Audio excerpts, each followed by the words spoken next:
video tutorial ini.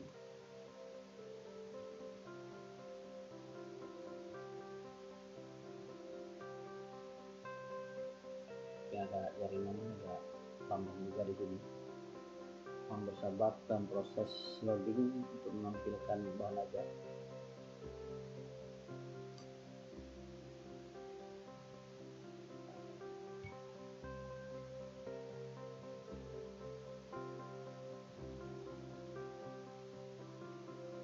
Terlalu lambat, kami diulangi lagi.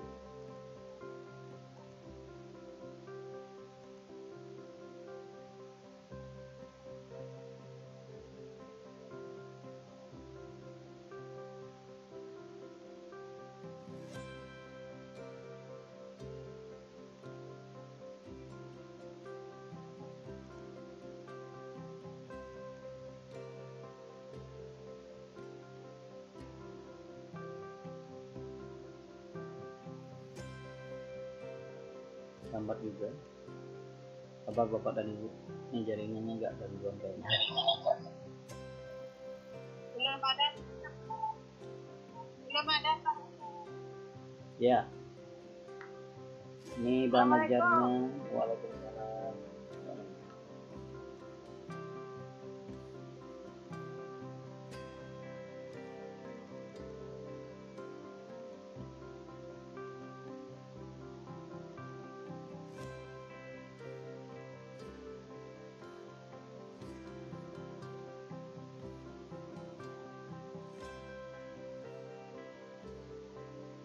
Ke jaringan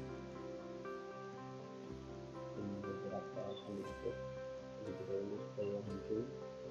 Suara hujan Pak. Gimana? Ada suara hujan. Suaranya seperti suara hujan. Iya. Ya, mungkin jaringan, Bu. Nggak ada Ya. Kemungkinan jaringan itu. gambar pelik. Apa? Tidak ada Pak. Gimana? Bapak belum menampilkan slide ya Pak. Ini lagi dalam proses, Bu. Sudah. Nah, Sudah. ayo Pak tampil jaringan. Ya Pak. Oke, Bapak dan Ibu, untuk tutorial kita pada kesempatan ini kita masuk dan fokus ke modul 4 dan modul 5. Modul 4 ini terkait dengan perancangan pembelajaran terpadu, sementara untuk modul 5 itu terkait dengan penilaian dalam pembelajaran terpadu. Oke, kita coba masuk ke modul 4. Mungkin Bapak dan Ibu yang memiliki modul silakan buka modulnya pada modul 4 ya. Nah, terkait dengan modul 4 ini Bapak dan Ibu, bahwa kita dihadapkan kepada dua kegiatan belajar ya. Kegiatan belajar satu itu tahapan perencanaan pembelajaran, sementara untuk KB2 kegiatan belajar 2 silabus dan satuan pelajaran. Nah, terkait dengan hal ini tentunya kita tidak hanya memiliki referensi modul saja Bapak dan Ibu, karena sama-sama kita ketahui bahwa modul kita ini sudah ditulis dari tahun 2000 berapa ini? 2007 ya. Jadi kalau 2007 ditulis, otomatis ini lebih banyak kiblatnya ke atau arahnya ke PKTSP, sementara sekarang sudah K13 atau kurikulum 2013. Nah, maka dari itu bahan yang kita sampaikan ini tentu merupakan bahan yang kita coba untuk mengupdate-nya sehingga disesuaikan dengan kondisi sekarang. Nah, tentu beberapa hal juga yang ada di dalam modul kita nanti silakan dibuka juga, dibaca-baca, yang barangkali memberikan penguatan kita terhadap perancangan pembelajaran terpadu. Nah, terkait dengan hal tersebut ya, yang berhubungan dengan tahapan perencanaan pembelajaran terpadu, kemudian nanti kita juga membahas tentang silabus dan satuan pembelajaran terpadu.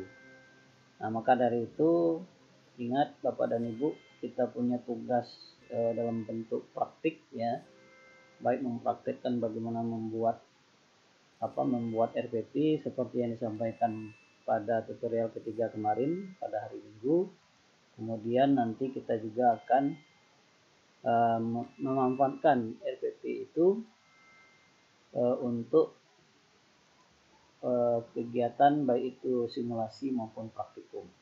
Nah, terkait dengan hal tersebut Bapak dan Ibu, bahwa seperti kita di dalam pembelajaran itu seperti yang ditampilkan ini ya, ini buku BSI yang bisa Bapak dan Ibu akses di http://bsd2/bsd.pendidikan.id. Nah, atau mungkin situs-situs yang lain atau website yang lain yang menyediakan download buku e-book ya, atau BSI, buku sekolah elektronik. Nah, terkait yang tersebut, kalau kita lihat di dalam buku guru ya, seperti yang ditampilkan tadi,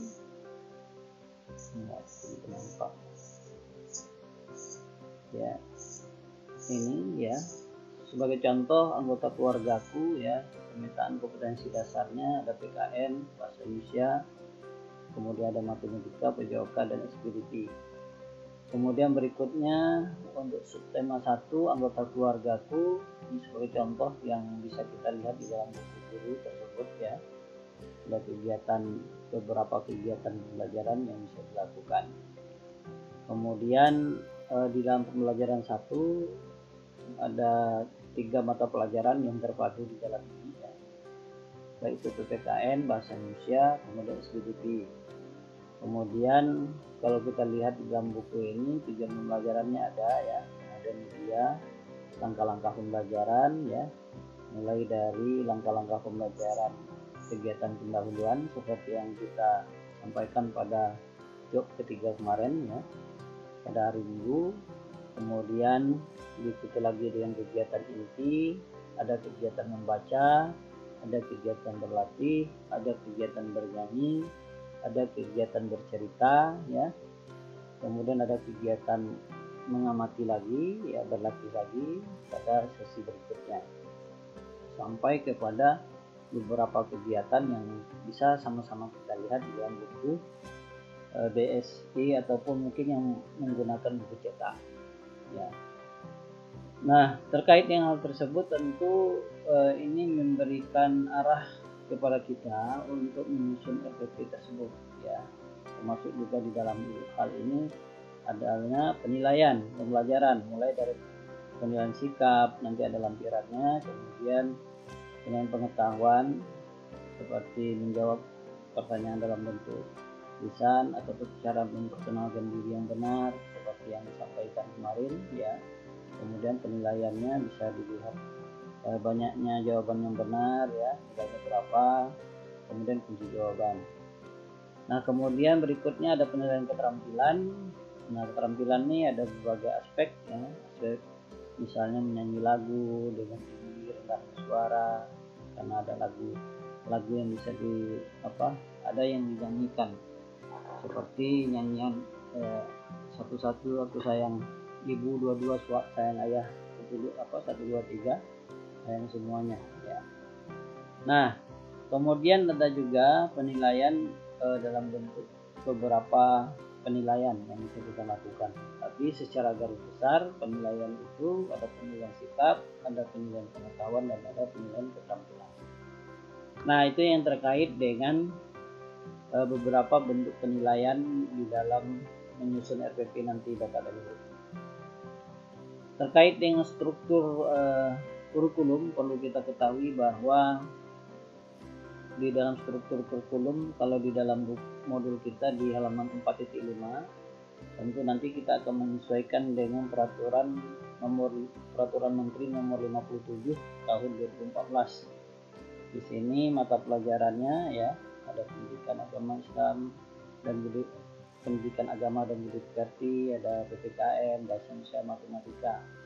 Nah, ini untuk kelas 1, kelas 2, kelas 3 ini ada pengetahuan alam dan sosial, itu digabung di dalam tema dan seterusnya. Nah, ini bisa kita lihat di dalam Permendikbud nomor 57 tahun 2014. Kemudian berikutnya terkait yang beban belajar ya.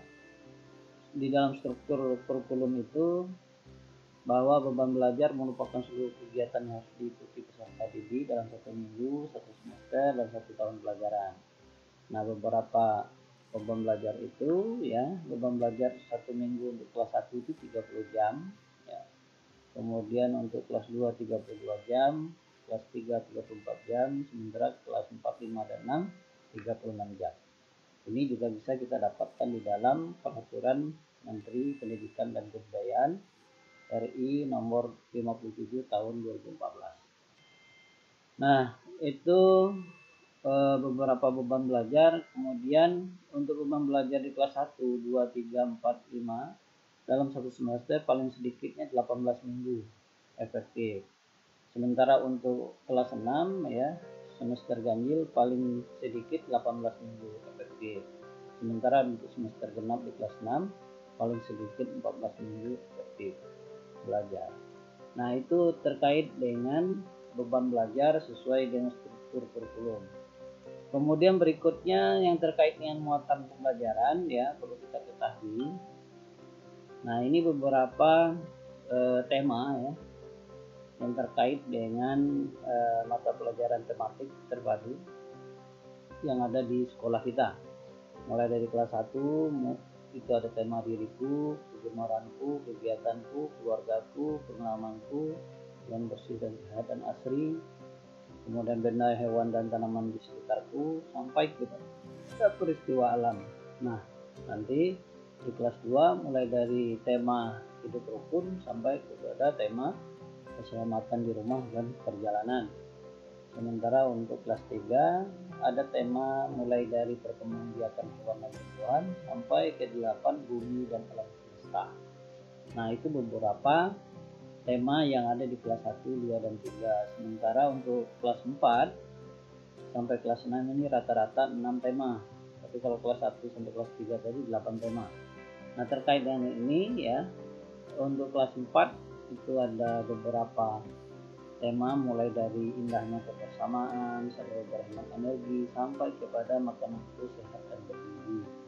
Nah, begitu juga pada kelas 4 mulai dari tema benar-benar di lingkungan sekitar ya, kemudian sampai kepada tema lingkungan sahabat kita. Sementara untuk kelas 6 ya, temanya mulai dari selamatkan makhluk hidup sampai menjelajah angkasa luar. Nah, ini muatan kurikulum yang bisa kita lihat di dalam Permendikbud nomor 57 tahun 2014. Tentunya di dalam modul kita tidak ada Bapak dan Ibu, karena modul kita sudah lama ditulis ya, yaitu pada tahun 2007 yang lalu.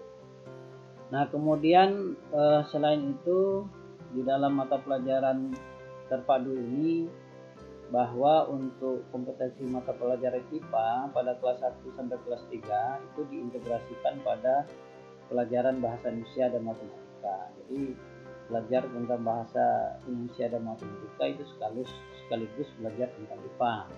Kemudian sementara untuk mata pelajaran IPS itu diintegrasikan yang bahasa Indonesia, PKN, dan matematika. Jadi beda sedikit kepada Ibu terkait dengan dua mata pelajaran ini. Yang dari daftar mata pelajaran tadi ada IPA dan IPS yang kosong dari kelas 1 sampai kelas 3. Nah, itu diintegrasikan. Baik IPA yang diintegrasikan pada mata pelajaran bahasa Indonesia dan matematika, begitu juga dengan mata pelajaran IPS yang diintegrasikan di dalam mata pelajaran bahasa Indonesia, PKN, dan matematika. Jadi bedanya di sini IPS ada tambahannya PKN, sementara untuk IPA memang bahasa Indonesia dan matematika. Itu yang terkait dengan mata pelajaran yang terpadu. Kemudian untuk IPA dan IPS di kelas 4 sampai kelas 6 masing-masing berdiri sendiri. Nah, itu Bapak dan Ibu. Selanjutnya perlu juga kita ketahui bahwa dari model pembelajaran yang kita bahas pada kuliah kemarin ya, yang merupakan kuliah pertama yang dapat digunakan atau diimplementasikan model pembelajaran itu adalah model pembelajaran jaringan laba-laba. Ini contoh jaringan laba-laba. Anggap saja ini sebuah tema ya, tapi di dalam tema ini ada tentang matematika, ada bahasa Indonesianya, ada fisiknya, ada IPA, ada IPS. Nah, penggabungan inilah yang disebut dengan model pembelajaran dengan jaring laba-laba atau disebut yang WebEx. Nah, kemudian model yang kedua itu ada model keterhubungan atau connected ya, di mana kita mengkoneksikan antara IPS sama bahasa Indonesia, kemudian dihubungkan lagi dengan matematika dan IPA. Nah, keterhubungan antar contohnya 4 mata pelajaran ini itulah disebut dengan penerapan model keterhubungan atau disebut dengan connected ya. Kemudian berikutnya model ketiga atau terakhir yang dapat diterapkan di SD ya, di dalam pembelajaran terpadu itu seperti yang sudah juga dijelaskan di dalam video yang di-share maupun yang ada di dalam bahan ajar yang Bapak kirimkan, itu ada model keterpaduan atau integrated. Nah, keterpaduan di sini ya, itu kita contohkan misalnya pada bagian yang ini, gabungan dari beberapa mata pelajaran, itulah yang disebut dengan tema. Jadi kandungan yang di dalam tema itu ada bahasa Indonesianya ya, kemudian di dalam tema ini yang dimaksud ada IPS-nya, kemudian di dalam tema ini juga ada matematika dan PKN. Nah, itu yang salah satu bentuk model pembelajaran yang nanti kita akan rancang menjadi pembelajaran terpadu. Berikutnya terkait dengan kompetensi dasar, bahwa kita dihadapkan 4 kompetensi inti ya. Yang kita kenal dengan KI1 itu adalah sikap spiritual, kemudian ada KI2 kita kenal dengan sikap sosial, KI3 adalah kompetensi pengetahuan, sementara KI4 itu yang berkaitan dengan kompetensi keterampilan. Nah, tentu ini sangat familiar kepada Bapak dan Ibu semua terkait dengan hal ini. Tentu selain KI tentu kita juga dihadapkan dengan kompetensi dasar. Nah, tentu kompetensi dasar di sini ditulis titik-titik saja supaya nanti disesuaikan di kelas berapa ya, kemudian pada mata pelajaran yang mana.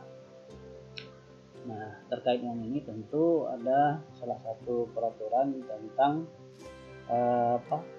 perubahan KI dan KD mulai dari pada tingkat SD sampai SMA saja. Itu ada aturan. Nah, kemudian berikutnya terkait dengan kompetensi dasar di dalam tema 4 ya, keluargaku dengan subtema anggota keluargaku ya. Kalau kita tinjau sekilas bahwa di dalam perancangan pembelajaran terpadu itu ada PKN. PKN ini berkaitan dengan ada beberapa KD, mulai dari KD 3.2, 3.3, 3.4 dan seterusnya. Kemudian di dalam bahasa Indonesia itu ada 3.3, 3.4 ya, dan seterusnya. Begitu juga yang ada di dalam matematika, kemudian seni budaya dan prakarya atau SBDP, kemudian ada di PJOK juga. Nah, tentu ini bisa kita lihat secara jelas di dalam buku tematik. Nah, atau mungkin kita bisa buka kurikulum ya terkait dengan masing-masing tema. Nah, ini salah satu contohnya saja, yaitu pada tema 4 keluargaku dengan subtema anggota keluarga. Kemudian berikutnya ya, untuk penilaian sikap spiritual dan sosial di sini perlu disampaikan itu bisa dilakukan dengan beberapa teknik. Contohnya di dalam tema 4 ini, subtema 1 ya. Contohnya sikap dan perilaku keseharian siswa diamati dan direkam melalui observasi. Nah, mungkin Bapak dan Ibu bisa menilai siswanya dengan format seperti ini. Misalnya atas nama siapa, kelas berapa, di semester, pelaksanaan pengamatan di luar atau di dalam pembelajaran. Aspek yang diamati karena ini aspek yang ada di dalam tadi di KI 1. ya, yaitu kita akan beribadah. Misalnya pada tanggal berapa mengajak dengan sholat berjamaah, jadi tanggal berapa lagi misalnya atas nama Aurora ini mengikuti perayaan hari besar agama. Begitu juga misalnya perilaku syukur misalnya dan seterusnya. Nah, tentu hal ini saya yakin Bapak dan Ibu tidak asing lagi melakukan penilaian dalam bentuk pengamatan atau observasi. Kemudian berikutnya terkait dengan penilaian diri selain pengamatan yang dilakukan tadi. Nah, yang kedua itu ada penilaian diri ya. Penilaian diri itu atau disebut dengan self assessment ya. Penilaian diri digunakan untuk memberikan penguatan atau reinforcement terhadap kemajuan belajar siswa. Nah, tentu ini berhubungan dengan kegiatan akhir ya, ataupun keterampilan dasar mengajar di dalam pembelajaran terpadu. Di antaranya adalah memiliki keterampilan penguatan. Nah, ini yang dimaksud. Nah, tentunya di dalam penilaian diri siswa ini, siswa akan diberikan penguatan-penguatan terhadap perilaku yang diperlihatkan atau yang harus dilakukan. Nah, contoh lembaran penilaian diri seperti ini Bapak dan Ibu. Jadi pernyataan ini diisi ya atau tidak. Nah, tentu tinggal memilih saja. Nah biasanya dalam pelaksanaan itu guru-guru itu biasanya membuat suatu lembaran, nanti silakan peserta didik menulis nama, kelas, dan semester, kemudian menjadi tanda checklist dari beberapa pernyataan yang diperlukan untuk mengukur kompetensi, baik itu kompetensi yang berkaitan dengan sikap spiritual maupun sikap sosial. Nah, tinggal peserta didik kita menceklis ya, iya atau tidak. Nah, itu contoh lembaran penilaian diri. Kemudian untuk pengetahuan tentu ini sudah tidak asing lagi bagi kita ya, ada tes tertulis ya. Kemudian ada lagi dalam bentuk tulisan. Nah, ini keterangannya. Nah, yang terkait dengan tes tulisan itu tes tertulis itu dilaksanakan berdasarkan indikator KD-nya. Kemudian untuk tes tulisan dapat berupa pertanyaan, perintah yang tulis yang diberikan dan dijawab secara lisan. Tes lisan bertujuan untuk menumbuhkan sikap berani berpendapat, percaya diri, dan kemampuan berkomunikasi secara efektif. Jadi di sini tidak hanya kita mengukur tentang bagaimana kompetensi pengetahuan peserta didik saja di saat kita melakukan lisan, kan, tetapi di dalam lisan itu juga kita akan menilai sikap ya. Sikap apa? Ada sikap berani berpendapat, sikap percaya diri, kemudian sikap di dalam berkomunikasi. Apakah peserta didik kita itu memiliki kemampuan berkomunikasi yang efektif. Nah, itu yang terkait dengan penilaian pengetahuan. Kemudian selain itu juga, selain tes tertulis ada penugasan. Nah, penugasan ini merupakan pemberian tugas kepada siswa untuk mengukur atau memfasilitasi siswa meningkatkan pengetahuannya. Nah, hal ini biasanya penugasan, apakah itu dalam bentuk latihan pada jam mata pelajaran yang kita lakukan, bahkan itu bisa kita lakukan penugasan di pekerjaan di rumah yang dilakukan. Nah, tentu di dalam penilaian di sini ya dalam bentuk penilaian pengetahuan. Nah, itulah 3 penilaian pengetahuan yang bisa Bapak lakukan. Selain itu di dalam penilaian ini juga perlu disampaikan terkait dengan penilaian keterampilan.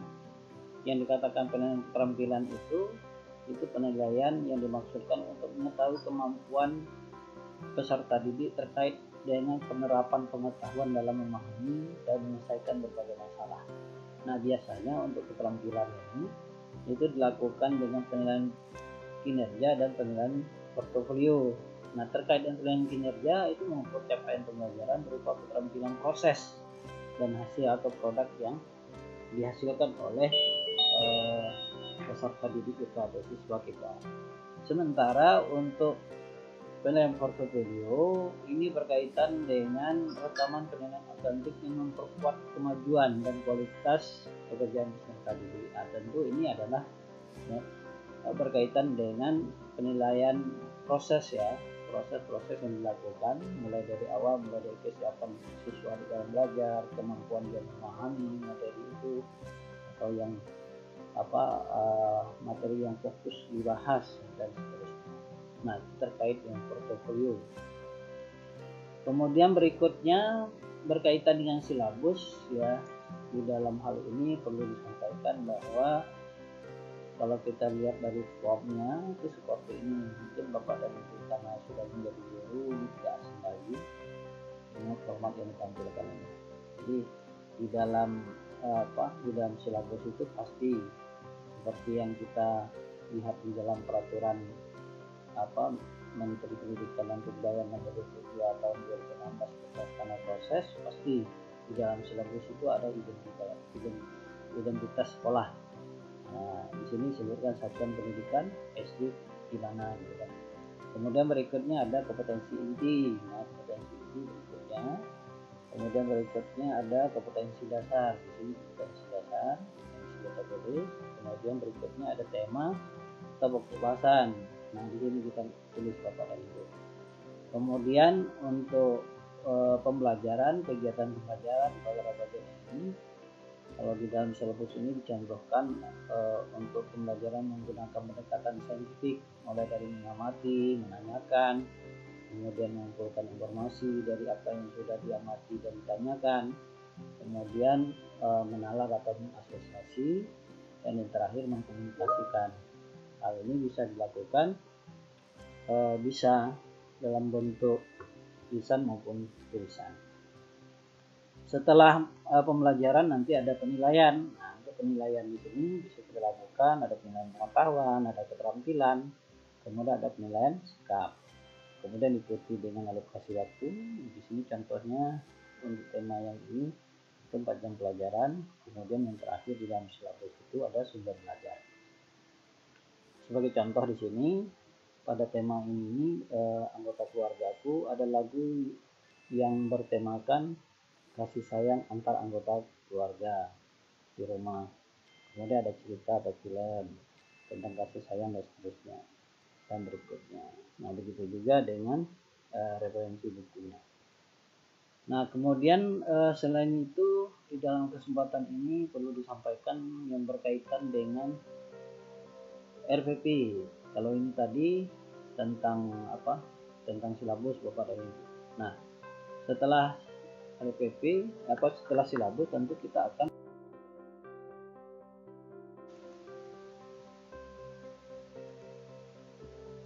RPP yang kita maksud di sini di dalam pembuatan RPP pembelajaran terpadu itu berdasarkan peraturan Menteri Pendidikan dan Kebudayaan nomor 22 tahun 2016 tentang standar proses.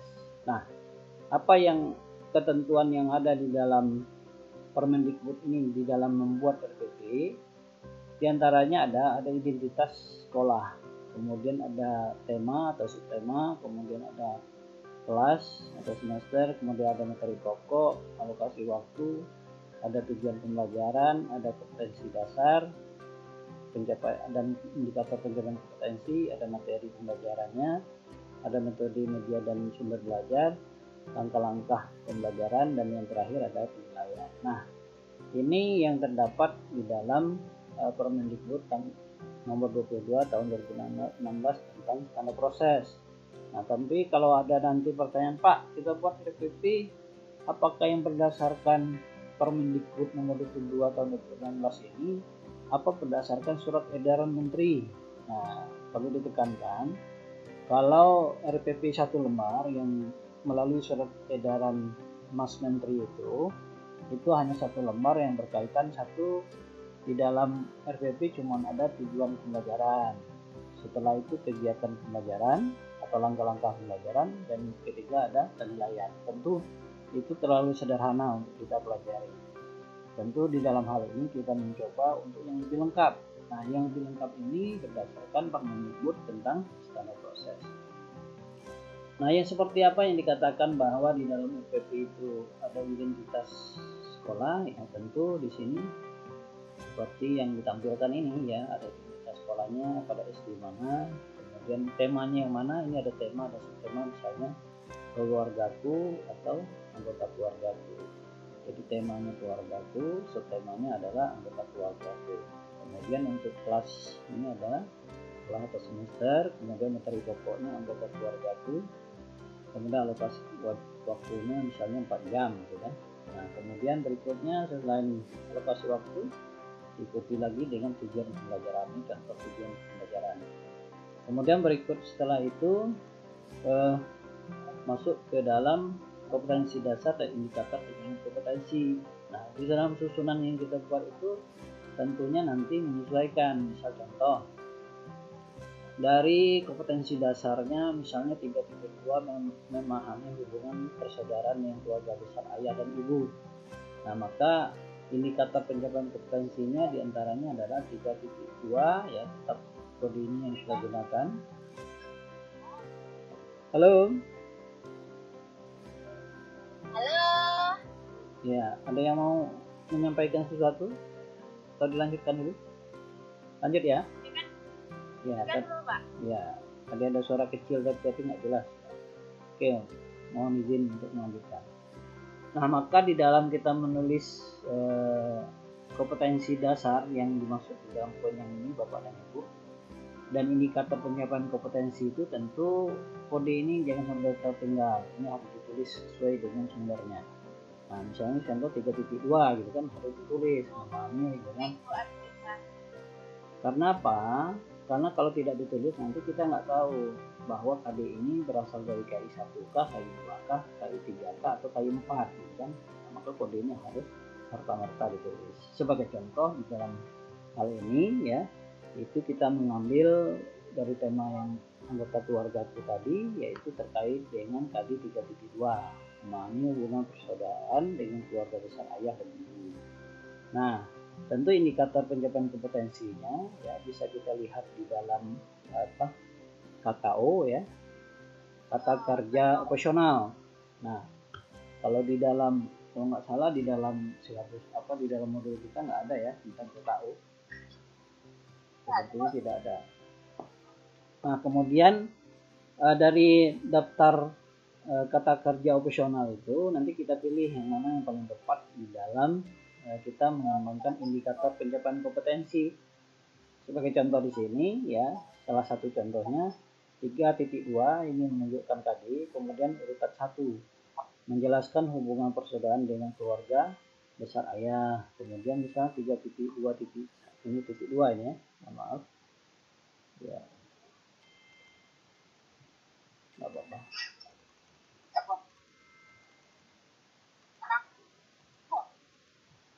Ya, maksudnya di sini 3.2 ya, menjelaskan hubungan persaudaraan dengan keluarga besar ibu.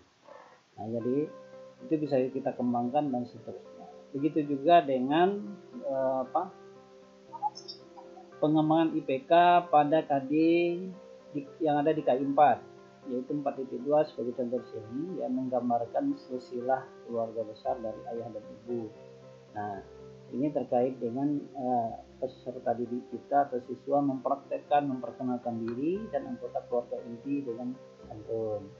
Kemudian berikutnya misalnya mempraktekkan perkenalan diri dan anggota keluarga inti dengan percaya diri. Nah, ini salah satu bentuk ya kompetensi dasar dan indikator pencapaian kompetensi seperti yang tercantum di dalam standar proses ini, yaitu berkaitan dengan poinnya. Nah berikutnya terkait dengan materi ya, nanti materi itu tentu dibagi dari beberapa bagian kegiatan pembelajaran. Ini ada suara lain ini, apa ada yang mau disampaikan Bapak Ibu? Ada suara lain? Nggak ada? Lanjut ya.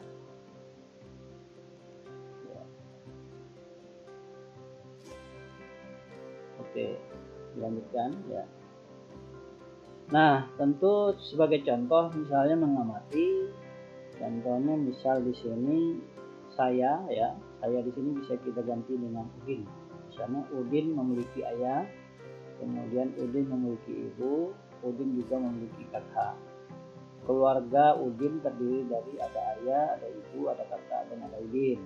Nah, keluarga Udin saling menyayangi. Nah, ini tentu seperti foto yang kita tampilkan kemarin ya, tentang keberagaman di dalam keluarga, itu salah satu contohnya.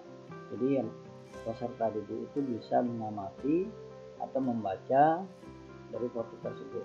Nah, berikutnya untuk kegiatan berlatih ya, nanti siswa kita minta untuk mengambil foto keluarganya ya, kemudian menyebutkan nama ayahnya, menyebutkan nama ibunya, kemudian menyebutkan nama kakaknya. Jadi kalau ada adik ya menyebut nama adiknya juga. Kemudian berikut bernyanyi. Nah, tentu bernyanyi ini tentang lagu ya, lagu sayang semuanya. Sebagai contoh, 1-1 aku sayang ibu, 2-2 aku sayang ayah, 3-3 sayang adik kakak, 1-2-3 sayang semuanya. Nah, tentu ini baru 3 bentuk materi pembelajaran yang akan dipelajari siswa, yang merupakan bagian dari materi pembelajaran yang terdapat di dalam RPP pada bagian ini Bapak dan Ibu. Nah, kemudian selain itu ada lagi Pak, pasti bisa dalam bentuk misalnya bercerita. Tadi kan ada kegiatan bercerita, apa isi lagu tersebut, kemudian siapa yang disayangi. Nah, ini terkait dengan ceritakan hasil diskusi di depan kelas. Nah, itu kegiatan untuk materi pembelajaran bercerita. Dan seterusnya, masih banyak kegiatan-kegiatan yang lain dalam bentuk materi pembelajaran yang bisa kita tulis di dalam sebuah RPP berkaitan dengan materi pembelajaran. Selanjutnya berkaitan dengan metode dan media serta sumber belajar ya. Itu bisa kita lihat di dalam buku BSI.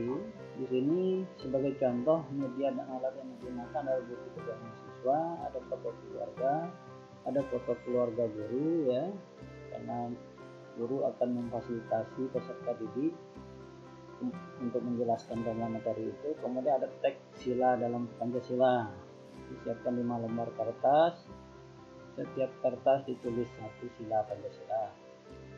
5 kertas tersebut diacak dan dimasukkan ke dalam amplop. Kemudian setiap kelompok akan menerima 1 paket amplop. Kemudian banyaknya paket amplop yang disediakan disesuaikan dengan jumlah kelompok yang akan dibentuk. Nah, itu yang terkait dengan media, kemudian alat dan sumber belajar. Nah, kemudian yang berikutnya ya, bagian kedua terakhir yaitu langkah-langkah pembelajaran. Nah, di sini sebagai contoh misalnya langkah-langkah kegiatan pembelajaran ini, pertama kelas dibuka dengan salam ya. Ingat yang dijelaskan kemarin tentang kegiatan pendahuluan di dalam pembelajaran terpadu Bapak dan Ibu. Jadi ada saatnya kita mempersiapkan peserta didik itu secara fisik maupun secara psikologis ya. Kemudian memotivasi peserta didik, kemudian memberikan persepsi terhadap pengalaman ataupun pengetahuan yang sudah dimiliki ataupun dipelajari oleh peserta didik atau siswa sebelumnya, kemudian menghubungkannya dengan pembelajaran yang akan dilakukan.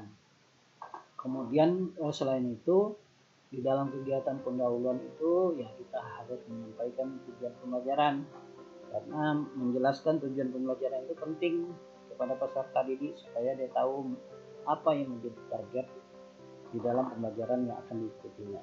Nah, kemudian selain itu pada bagian terakhir kita akan menjelaskan bagaimana sistem pembelajaran itu dilakukan berdasarkan silabus yang sudah dirancang. Nah, itu Bapak dan Ibu. Itu terkait dengan langkah-langkah kegiatan pendahuluan. Tentu di sini sebagai contoh ya. Di sini sudah ada beberapa poin, kemudian diikuti dengan poin berikutnya. Kemudian setelah kegiatan pendahuluan diikuti dengan kegiatan inti.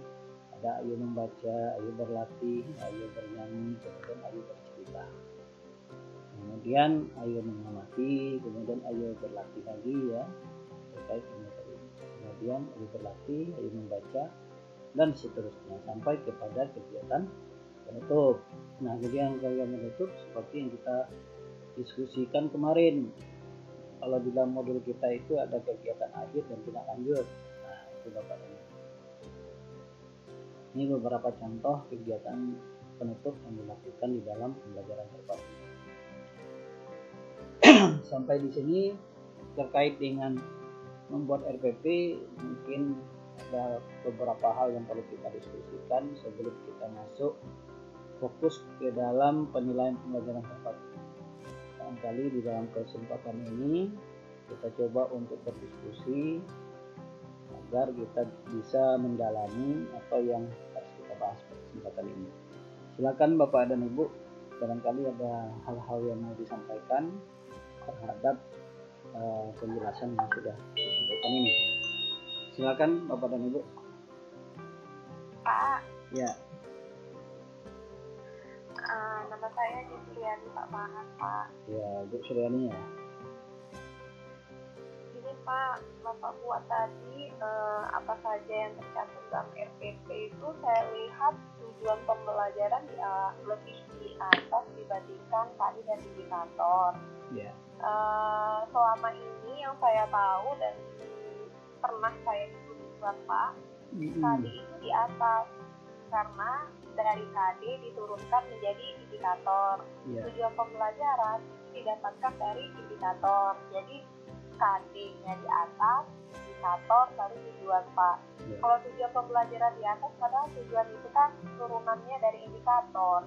Jadi mana sih yang benarnya gitu Pak? Karena selama ini saya buatnya tuh KD-nya di atas, indikator baru tujuan. Jadi Pak, terima kasih. Oke, terima kasih Bu Suryani yang sudah mencoba untuk mengklarifikasi terkait posisi dari pengembangan RPP atau penyusunan RPP ya. Yang ditanyakan kenapa RPP-nya itu lebih dahulu tujuan pembelajaran dibandingkan dengan kompetensi dasar dan indikator pencapaian kompetensi. Padahal barangkali menurut Ibu Suryani dari pelatihan-pelatihan yang diikuti itu di dalam mengembangkan RPP itu lebih dahulu KD dan IPK ya, indikator kompetensi dibandingkan dengan tujuan pembelajaran. Nah, terkait dengan hal ini barangkali sebelum saya memberikan tanggapan, mungkin ada Bapak dan Ibu yang lain ingin memberikan tanggapan terlebih dahulu, silakan. Silakan Bapak dan Ibu. Ada? Tidak ada?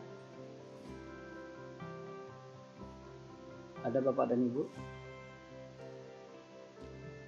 Tidak ada? Oke, kalau tidak ada,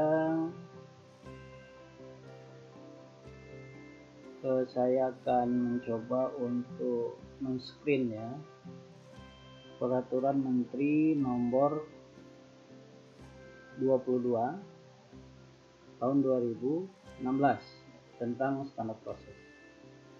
Sebentar Bapak dan Ibu. Barangkali bisa dilihat dari tampilan ini.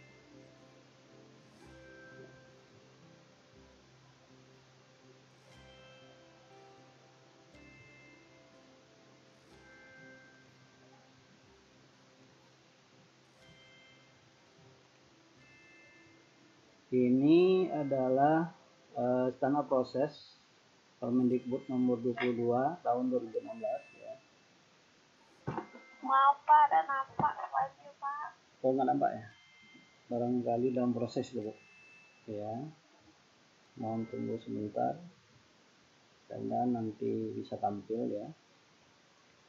Nah, pada Permendikbud ini sudah ada yang sudah nampak? Yang Bapak tampilkan ini? Belum ada? Tidak ada Pak. Nggak ada ya? Kosong. Slide bersama. Kalau seperti itu Bapak ulangi lagi ya. Pak Notri, maaf menyela sebentar. Ya, silakan Bu. Berarti Peraturan Menteri tahun 2016 itu masih pakai yang lama ya Pak, bukan yang Menteri terbaru ini ya Pak? Ya, kalau yang Mas Menteri ini sifatnya surat edaran Bu, yang RPP 1 lembar itu kan?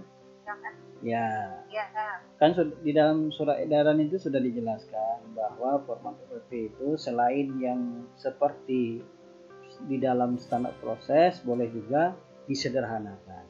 Nah, sederhananya itu RPP 1 lembar. RPP 1 lembar itu cuma ada tujuan pembelajaran, kemudian ada langkah-langkah pembelajarannya dan ada penilaian. Sementara misalnya tadi IPK tidak ada, materi pembelajarannya tidak ada. Nah itu. Kemudian termasuk juga misalnya metode, media dan sumber belajarnya juga tidak ada. Nah itu Bapak dan Ibu. Nah yang saya screen ini apakah sudah nampak Bu? Bapak? Sudah terlihat apa belum? Nampak Pak. Nah nampak. Kalau nampak Bapak akan menceritakan sedikit. Nanti silakan Bapak dan Ibu bisa mengakses Permendikbud nomor 22 tahun 2016 tentang standar proses. Pada bab 3 itu terkait dengan perencanaan pembelajaran. Jadi ada 2 yang menjadi kewajiban bagi guru itu. Yang pertama itu di dalam mendesain pembelajaran membuat silabus ya. Yang kedua membuat RPP. Nah, terkait dengan pertanyaan dari Ibu Suryani tadi ya, kenapa di dalam di dalam RPP itu terbalik dari yang biasa Ibu Suryani lakukan, apakah melalui pelatihan ataupun pengembangan RPP yang dilakukan. Nah kalau kita mempedomani RPP ini sudah jelas ini Bapak dan Ibu. Jadi kalau tujuan pembelajaran itu lebih dahulu dari kompetensi dasar dan indikator pencapaian kompetensi. Nah kenapa form ini berbeda dengan mungkin juga dibandingkan dengan perangkat pembelajaran misalnya kita menggunakan KTSP. Nah KTSP itu pasti KD-nya lebih dahulu daripada tujuan pembelajaran. Nah konteksnya adalah bahwa untuk pembelajaran K13 itu kita mengutamakan tujuan pembelajarannya, maka tujuan pembelajaran itu lebih dahulu urutannya ketimbang kompetensi dasar dan indikator pencapaian kompetensi. Kenapa ada Bapak dan Ibu? Tentunya dari tujuan pembelajaran yang dirumuskan itu tentu sudah berdasarkan tadi ya, dengan menggunakan kata kerja operasional yang diamati dan diukur yang mencakup sikap, pengetahuan dan keterampilan. Nah tentu di saat kita mengembangkan tujuan pembelajaran yang berdasarkan tadi, otomatis ini juga ada. Inilah menjadi pertanyaan Ibu Suryani tadi. Nah akan tetapi di dalam hal ini juga dijelaskan bahwa di dalam merumuskan tujuan pembelajaran itu juga melihat dari penggunaan kata kerja operasional. Jadi istilah lain kita sebut dengan KKO kan. Nah maka dari itu disinilah yang menjadi patokan di dalam penjelasan tadi kenapa tujuan pembelajaran itu lebih dahulu ditulis daripada kompetensi dasar dan indikator pencapaian kompetensi karena berdasarkan peraturan ini. Nah barangkali itu penjelasannya Ibu Suryani. Bagaimana, apakah bisa dipahami Bapak dan Ibu yang lain juga? Jadi di satu sisi memang kita harus mempedomani dengan baik dari peraturan yang sudah ditentukan kan? Nah walaupun mungkin logika kita akan duluan lahir tadi Pak daripada tujuan pembelajaran betul, tapi di dalam pengembangan RPP itu sendiri diutamakan tujuan pembelajarannya. Karena apa? Karena di dalam mengembangkan tujuan itu tetap kembali kepada tadi, tetap kembali kepada indikator pencapaian kompetensi. Nah yang perlu ditekankan di dalam sebuah RPP itu adalah tujuan pembelajaran. Ini berdasarkan Permendikbud tentang standar proses. Oke, itu Bapak dan Ibu penjelasan saya terkait dengan pertanyaan Ibu sekalian. Barangkali ada yang lain lagi, silakan Bapak dan Ibu. Mau Pak, halo Pak. Ya, silakan. Berarti kan KD-nya itu kan tetap kita buat 3.1 dengan 4.1 berbarengan kan Pak. Namanya itu pengetahuan dan keterampilannya. Ya. Tetap dibuat, Bu. Baik Pak, terima kasih Pak. Ya, sama-sama.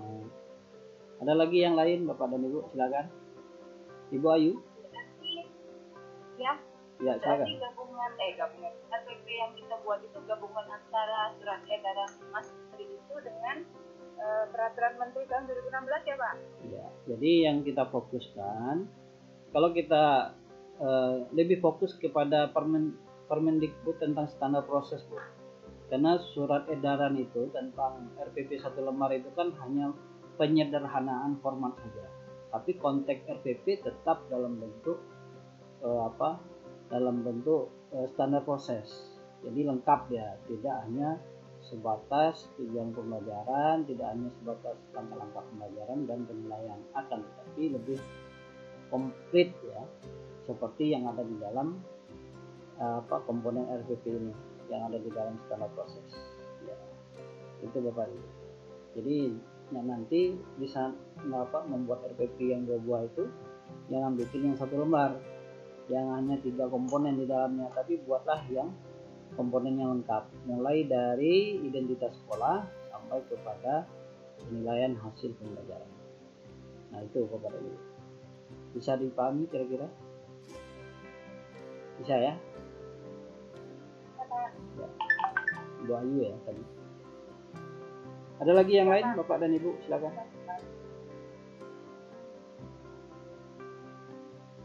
Cukup? Kita lanjutkan. Lanjutkan Pak. Oke, kita lanjutkan ya.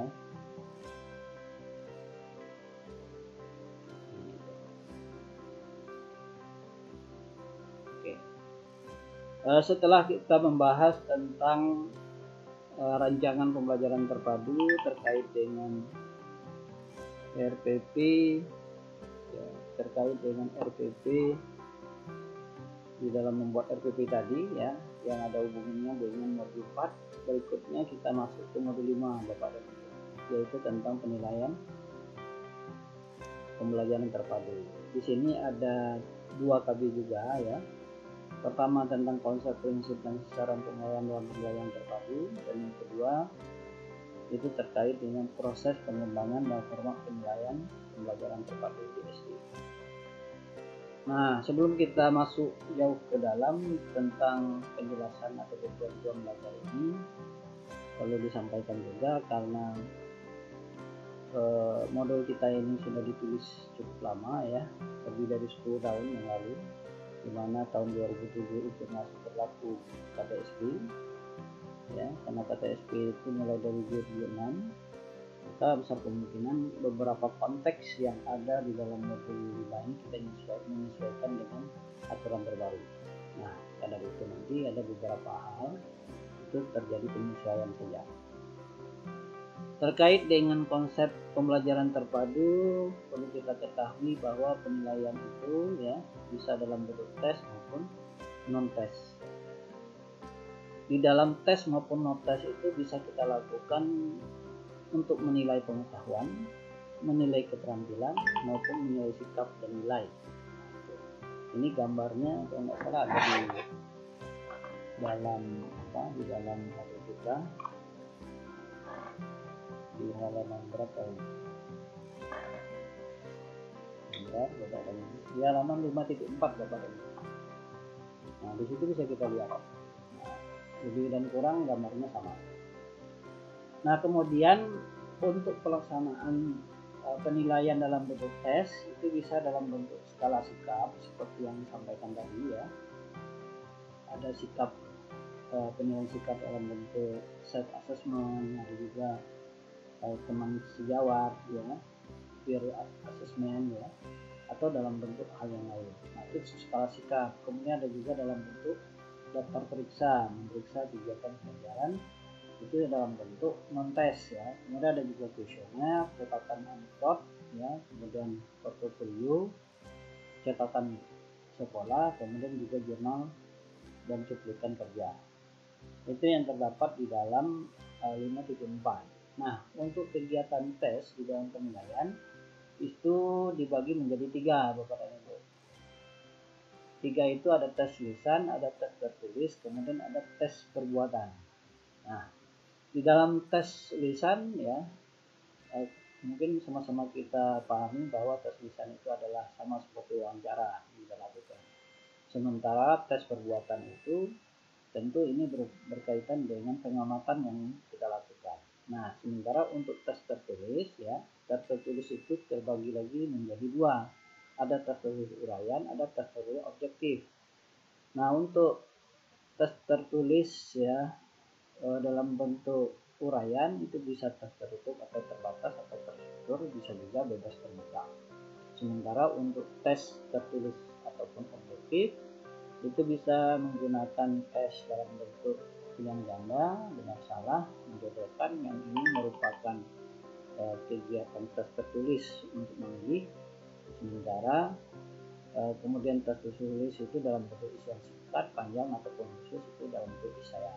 Nah, itu bentuk-bentuk penilaian mulai dari penilaian non tes sampai kepada nilai penilaian tes ya, yang bisa kita lakukan untuk mengukur kemampuan siswa kita, baik berhubungan dengan kemampuan pengetahuan, keterampilan maupun sikap. Nah, itu gambaran di dalam penilaian ini. Kemudian terkait dengan prinsip penilaian di dalam pembelajaran terpadu ya, kalau kita lihat di dalam modul kita ini, dia mengutip ada 3 poin ya, di halaman 5.5, mulai dari penilaian integral dan komprehensif ya, kemudian prinsip kesinambungan dan prinsip objektif. Kemudian di dalam modul kita ini juga mengutip pendapat Mitchell ya, itu tentang prinsip penilaian, mulai dari penilaian hendaknya berbasis ilmu saja siswa sampai kepada penilaian juga harus bersifat multidimensional. Nah, itu nanti bisa kita pahami dari teks yang sudah ditampilkan pada halaman 5.6. Nah, yang ditampilkan ini yang mana nih Pak? Yang ditampilkan ini adalah prinsip penilaian pembelajaran terpadu berdasarkan standar penilaian. Nah, di dalam standar penilaian ya, di seluruh mata pelajaran termasuk juga penilaian yang ada di dalam pembelajaran terpadu, setidaknya ada 9 prinsip ya, mulai dari sahih, objektif, adil ya, kemudian berkesinambungan, terbuka, terpadu, kemudian sistematis ya, kemudian berikutnya adalah ini tulisan terlalu kecil, bisa di zoom atau enggak? Dan bisa dilihat sistematis, kemudian beracuan kriteria, dan terakhir adalah akuntabel. Nah, barangkali ini kita cek dulu formatnya supaya nanti bisa dibaca kayaknya terbenci ya, kita zoomkan saja. Nah, yang pertama adalah tentang sahih. Bagaimana prinsip penilaian yang sahih?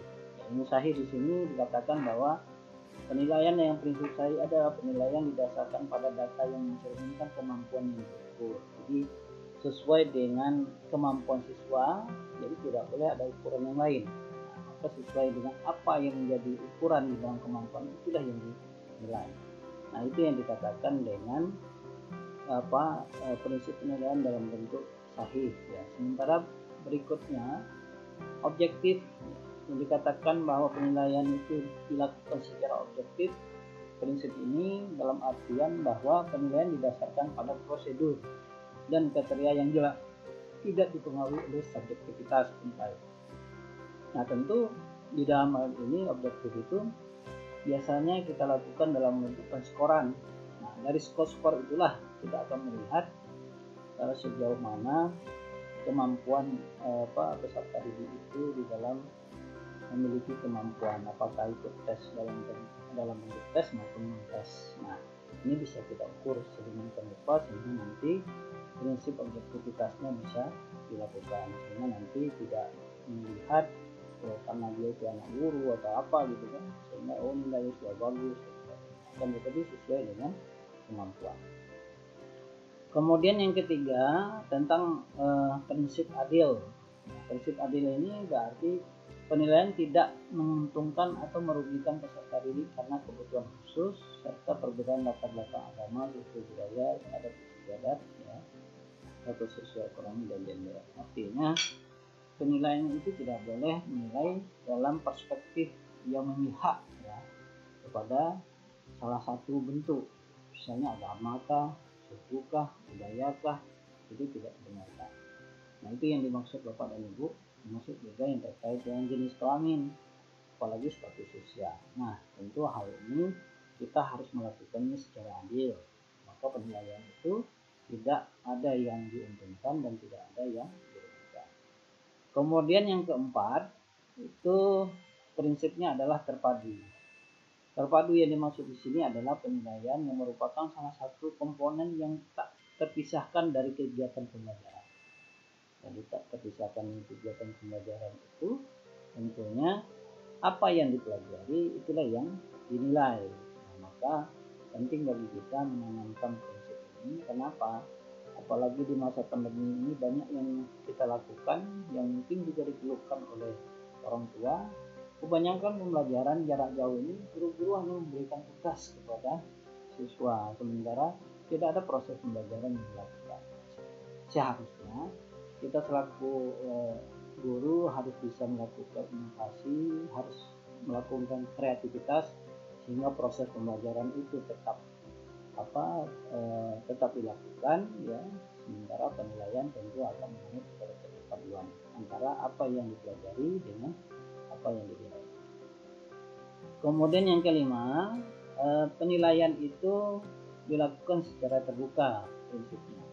Nah, apa yang dimaksud dengan prinsip terbuka ini? Ini berkaitan dengan prosedur penilaian, kriterianya apa, dasar penilaian keputusan yang dapat diketahui oleh pihak yang berkepentingan. Nah, tentu yang terkait dengan pihak berkepentingan itu ada guru itu sendiri, kemudian siswanya. Kalau dengan atasan guru itu adalah kepala sekolah, ya, atau waka bagi yang di tingkat di atas SD atau mungkin SD yang sangat banyak siswanya. Nah, selain itu ada juga orang tua. Nah, setiap penilaian yang dilakukan oleh guru itu harus terbuka. Sedianya diketahui juga oleh orang tua yang nilai yang diperoleh oleh siswa. Itu yang paling penting di dalam salah satu prinsip penilaian yang disebut dengan prinsip terbuka. Kemudian berikutnya ada prinsip kurang jelas misalnya menyeluruh dan berkesinambungan ya, menyeluruh dan berkesinambungan. Ini adalah prinsip yang keenam. Artinya adalah bahwa penilaian itu mencakup semua aspek potensi dengan menggunakan berbagai teknik yang sesuai untuk memantau dan menilai ketenangan dan kemampuan peserta didik. Jadi di dalam penilaian itu tidak hanya menilai pengetahuan saja, tapi juga kita menilai sikap, begitu juga dengan penilaian keterampilan. Nah, karena penilaian itu menyeluruh ya, dan berkesinambungan. Nah, berikutnya prinsip yang ketujuh adalah sistematis. Artinya adalah penilaian yang dilakukan secara terencana ya, dan memiliki tahapan yang jelas untuk mengikuti langkah-langkah baku. Nah, tentu hal ini sangat mulia sekali bagi kita semua, Bapak dan Ibu yang mengajar di sekolah. Kemudian yang ke-8, beracuan kriteria.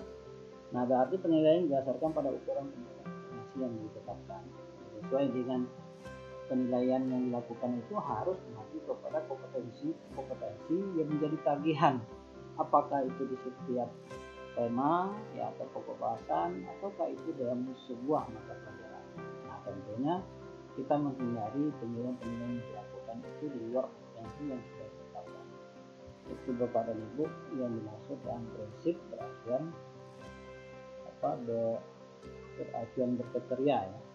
Dan yang terakhir adalah akuntabel. Nah, akuntabel ini penilaian yang dilakukan itu harus dapat dipertanggungjawabkan oleh guru, baik dari segi mekanisme yang dilakukan, prosedur yang dilakukan, teknik maupun hasilnya. Jangan sampai nanti termasuk yang nanti akan masuk ke dalam prinsip adil tadi, ada yang diuntungkan atau ada yang dirugikan. Maka dari itu harus bisa dipertanggungjawabkan baik dari segi mekanisme, prosedur, teknik maupun hasilnya. Nah, itulah beberapa prinsip-prinsip di dalam penilaian yang ada di dalam standar penilaian itu sendiri. Nah, itu Bapak Ibu terkait dengan prinsip penilaian. Setelah itu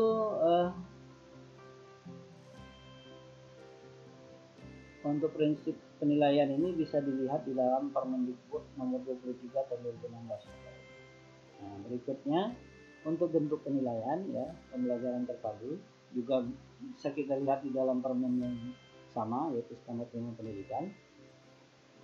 Itu ada bentuk penilaian hasil belajar oleh pendidik, kemudian ada penilaian hasil belajar oleh pendidik dan Nah, terkait dengan penilaian hasil belajar oleh pendidik itu dilakukan dalam beberapa bentuk. Ada ulangan ya, ada pengamatan, ada penjelasan, ada bentuk lain yang diperlukan. Bentuk lain itu bisa saja dalam bentuk-bentuk yang lain yang mungkin tidak terakomodasi di dalam kegiatan ulangan ataupun pengamatan dan penjelasan. Nah, silakan Bapak dan Ibu dalam bentuk yang lain yang relevan dengan apa yang perlu diukur. Nah, kemudian di dalam penilaian hasil belajar oleh pendidik ini tentunya bisa digunakan untuk mengukur mengetahui pencapaian kompetensi besar tadi. Kemudian penilaian yang dilakukan oleh Bapak dan Ibu juga bisa dilakukan untuk memperbaiki proses pembelajaran. Dan selain itu juga penilaian ini juga bisa digunakan untuk menyusun laporan kemajuan hasil belajar harian atau kemajuan hasil belajar tengah semester atau hasil belajar akhir semester, akhir tahun atau untuk semester kelas. Nah, itu yang terkait dengan bentuk penilaian pembelajaran. Kemudian di dalam penilaian tentunya kita akan menggunakan atau beracuan kepada taksonomi Bloom ya. Sebagai contoh, penilaian yang kita lakukan pada ranah afektif tentu nanti akan berkaitan dengan menerima, merespon, menghargai, mengorientasi, kemudian juga apresiasi menurut nilai. Nah, ini salah satu contoh ya beberapa kata kerja operasionalnya. Nah, maka penilaian yang dilakukan juga harus mengacu kepada ranah yang dinilai. Nah, salah satunya adalah ranah afektif. Nah, selain ranah afektif tentu ada lagi ranah yang lain seperti ranah kognitif atau pengetahuan. Ini ada mulai dari C1 sampai C6. Nah, dari C1 ini mulai mengingatkan, kemudian C1 itu mengingat, C2 itu memahami, mengaplikasikan, C3 menganalisis, C4 mengevaluasi, C5 dan untuk C6 adalah menciptakan atau membuat. Nah, tentu di sini kita bisa melihat di dalam penilaian itu apa yang harus dilakukan. Kalau menyebutkan misalnya di C1 pada bagian kedua, ya berarti penilaiannya menyebutkan apakah itu kita lakukan melalui tes lisan maupun tes tertulis. Silakan disesuaikan. Begitu juga pada tingkat pengetahuan penilaiannya. Selain ranah afektif dan kognitif, kita juga kenal penilaian itu pada ranah keterampilan. Nah, kalau untuk keterampilan ini ada 5 tingkatan ya. Mulai dari meniru itu adalah psikomotor 1, manipulasi psikomotor 2, presisi adalah psikomotor 3, artikulasi adalah psikomotor 4 dan yang terakhir naturalisasi adalah psikomotor 5. Nah, tentu ini memiliki kata kerja masing-masing. Nah, tentu di saat kita melakukan penilaian menyesuaikan. Contoh misalnya menyalin. Kalau menyalin berarti menilainya melihat bagaimana keterampilan siswa di dalam menyalin atau membuat contoh yang sama dari yang disalin. Nah, maka tes ataupun penilaian yang diberikan itu juga harus. Nah, itu ada beberapa taksonomi ya, taksonomi ataupun beberapa ranah di dalam penilaian terpadu yang bisa dapat digunakan. Kemudian setelah kita membahas beberapa hal yang terkait dengan penilaian tadi, tentu kita coba masuk ke dalam prosedur pengembangan dan format penilaian pembelajaran terpadu di SD. Nah, terkait dengan prosedur ya, penilaian proses dan hasil belajar oleh pendidik dilakukan dengan urutan. Jadi urutannya sudah ada. Ini bisa dilihat di dalam Permendikbud tentang standar penilaian. Pertama yang dilakukan oleh guru itu adalah menetapkan tujuan penilaian dengan mengacu pada RTP yang telah disusun. Nah, setelah menetapkan tujuan penilaian, kemudian Bapak dan Ibu menyusun kisi-kisinya Setelah kisi-kisi nanti akan turun menjadi instrumen penilaian yang berikut menjadi pedoman lidah penilaian itu sendiri. Setelah membuat instrumen, kemudian menganalisis kualitas instrumen itu, apakah instrumen yang dikembangkan itu sudah berkualitas atau seperti apa. Kemudian melakukan penilaian. Setelah ibu melakukan penilaian, nanti mengolah, menganalisis dan menginterpretasikan hasil penilaian tersebut, kemudian melakukan laporan terhadap hasil penilaian, dan yang terakhir ada memanfaatkan laporan hasil penilaian ini, apakah itu sebagai laporan ya ke atasan ataukah untuk memperbaiki proses pembelajaran yang dilakukan yang akan datang. Nah, itu beberapa prosedur dalam proses belajar dan hasil belajar oleh pendidik dari beberapa urutan yang sudah ditentukan di dalam peraturan ini. Kemudian berikutnya terkait dengan hal ini perlu juga disampaikan ada contoh format ya penilaian pembelajaran terpadu. Nah, contoh misalnya untuk penilaian pembelajaran, penilaian sikap nanti ada lampiran di bawahnya nanti akan ditampilkan. Tapi pada bagian ini ditampilkan format terlebih dahulu tentang penilaian pengetahuan. Nah, bagaimana bentuknya? Ini salah satu contoh ya di dalam subtema 1 anggota keluarga itu. Penilaian itu menjawab pertanyaan lisan tentang tata cara memperkenalkan diri yang benar. Nah, itu penilaian pengetahuan. Kemudian di dalam penilaian pengetahuan itu juga ada penilaian banyaknya jawaban yang benar. Nah, kalau misalnya lebih dari 4 atau lebih berarti 100. Kalau cuma 3, kalau misalnya gridnya tingkatannya ada 1 sampai 4. Kemudian kunci jawaban. Karena pengetahuan ini dilengkapi dengan kunci jawaban. Pertama, kunci jawabannya mengucapkan salam terbuka, menyebutkan nama diri, menyebutkan nama ayah dan seterusnya. Nah, itu terkait dengan penilaian pengetahuan ya. Nah, kemudian dilanjutkan menyebut nama ibu, kemudian menyebut nama kakak dan adiknya juga ada. Karena seperti misalnya tadi Udin punya ayah, kemudian Udin juga punya ibu, Udin punya kakak, dan keluarga Udin saling menyayanginya. Nah, di situ kita melakukan penilaian pengetahuan. Kemudian selain penilaian sikap, kemudian penilaian pengetahuan, berikutnya adalah penilaian keterampilan. Nah, untuk keterampilan ini sesuai dengan aspek yang dinilai. Nah, di dalam aspek yang dinilai ini nanti ada kriterianya. Ada yang baik sekali, ada baik, ada cukup, ada perlu pendampingan. Nah, tentu di dalam hal ini Bapak dan Ibu tidak lagi asing melihatnya, karena ini hampir setiap kali Bapak Ibu mengajar pasti ditemukan aspek penilaian keterampilan. Nah, ini contoh isiannya. Misalnya kalau baik sekali itu memenuhi 4 kriteria: hafal syair, tinggi rendahnya suara tepat, memiliki wajah sesuai dan ada gerakan yang tepat. Nah, itu ya. Ini kalau yang terkait dengan aspek menyanyikan lagu dengan tinggi rendah suara, seperti 1 sayang ibu, 2 sayang ayah, 3 sayang kakak, 2 sayang semua. Lagu itu yang dimaksud kepada itu. Begitu juga yang berikutnya. Nah, terkait dengan lembaran penilaian keterampilan ini, seperti menyanyikan lagu tadi, ini bisa dalam bentuk format. Misalnya namanya siapa, mulai dari hafal syair ya, tinggi rendah suara, wajah sesuai, gerakan tepat ini ya. Jadi apabila memenuhi 4 ini maka skornya bisa 100. Tapi kalau misalnya gerakannya tidak tepat, berarti 75. Ini kita lihat saja. Nah, langsung memberikan predikat. Ada predikat sangat baik, ada baik, cukup, atau perhitungan. Nah, kemudian untuk praktik cara memperkenalkan anggota keluarga juga di sini misalnya mengucapkan salam, jadi nilai ya, kemudian menyebutkan nama diri, menyebutkan nama ayah dan ibu, kemudian lancar dalam memperkenalkan. Nanti disesuaikan skornya. Nah, tentu nanti kita yang menentukan dari 4 hal yang dinilai ini, tentu ada skornya masing-masing. Kalau disamakan seperti yang di atas, tentunya ini 25 skornya, ini 25 dan 25. Nah, sama seperti yang dilakukan pada untuk tabel yang ini. Nah, berikutnya tugas tutorial yang ketiga kita ya. maka kita harus menyusun 2 rancangan pembelajaran RPP yang berdasarkan Permendikbud tentang standar proses, bukan berdasarkan surat edaran Mas Menteri ya.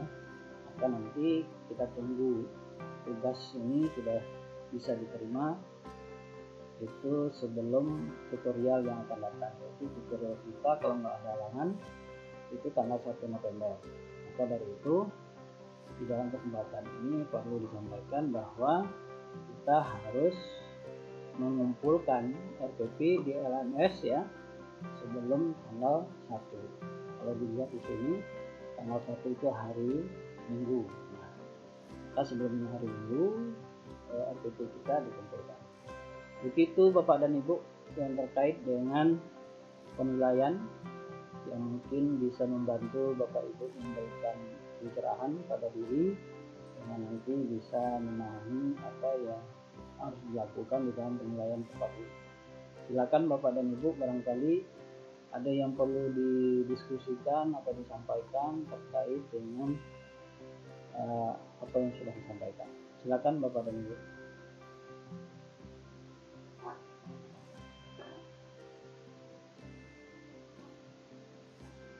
Halo. Halo Bapak Ibu. Apakah masih ada yang monitor tutorial kita?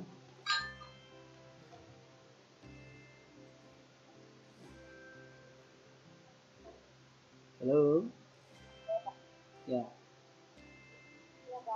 Nah, silakan kalau ada yang mau memberikan tanggapan, apakah itu terkait dengan pertanyaan atau mungkin menyampaikan pendapat, apakah pendapatnya sesuai dengan apa yang kita pelajari atau seperti apa. Silakan Bapak dan Ibu. Ada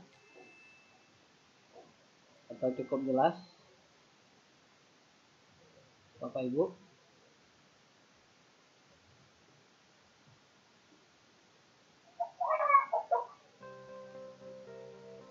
Apakah cukup jelas?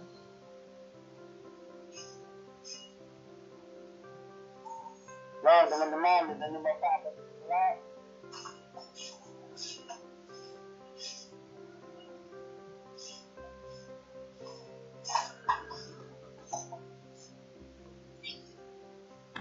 Ada yang mau ditanyakan Bapak Ibu? Apa cukup jelas dari keterangan yang disampaikan?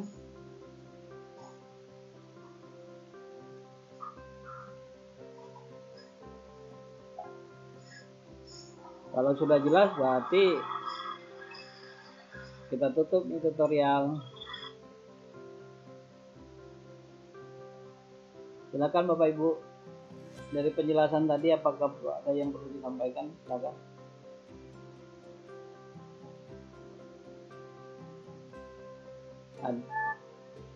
Silakan Ibu Rohani, Pak Iwan, Ibu Ayu. Waalaikumsalam Pak Iwan. Silakan. Ini ada boleh dikatakan curhat ya Pak. Curhat ya. Ya nggak apa-apa, mungkin kita bisa berbagi. Terkadang di lapangan gitu kan, dalam pelaksanaan pembelajaran kadang-kadang evaluasi ini kadang-kadang sering sekali tidak dilakukan gitu ya. Dan terkadang penilaian kebanyakan yang diambil penilaian itu dari apa namanya itu dari kognitifnya, pengetahuannya Pak. Sementara penilaian sikap dan keterampilan tidak dilakukan. Apa keterampilannya kan kadang-kadang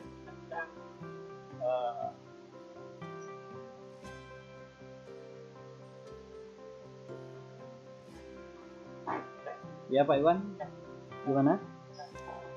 Suaranya putus-putus.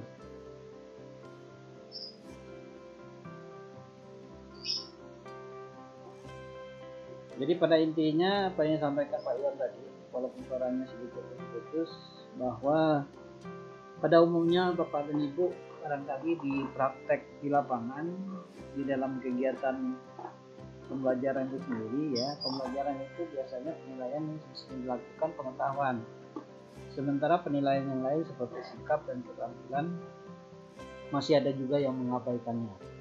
Nah tentu terkait dengan hal ini itu tergantung kesiapan kita. Pertama, kesiapan kita itu kita memahami apa yang perlu dinilai. Kemudian setelah kita paham dengan apa yang mau dinilai, tentu kita harus memiliki form atau format yang diperlukan untuk menilai itu. Jadi biasa yang terlalaikan oleh kita itu apabila itu terjadi karena kita kadang-kala tidak menyiapkan format penilaian. Nah maka dari itu salah satu cara yang bisa ditawarkan, pertama kita memahami apa kompetensi dasar yang akan dinilai kepada peserta didik, dan itu harus dilengkapi dengan format penilaiannya. Nah format penilaian itu apabila sudah tersedia dan kita paham dengan apa yang harus dinilai, maka itu tinggal kita tulis saja, ataukah itu dalam bentuk menulis angka atau mungkin dalam bentuk memberikan checklist. Nah maka dari itu Bapak dan Ibu, mungkin saja kelalaian-kelalaian yang demikian itu bisa terjadi karena ketidaksiapan kita di dalam melaksanakan pembelajaran, sehingga penilaian itu tidak maksimal. Apalagi di dalam proses pembelajaran yang kita lakukan itu kita banyak difokuskan kepada pendidik atau guru, bukan berpusat kepada siswa, sehingga kita sibuk untuk menjelaskan sementara lupa dengan menilainya di dalam proses itu. Nah, seyogianya apa Pak? Ya seperti contoh-contoh yang ada di dalam buku PSI itu ya.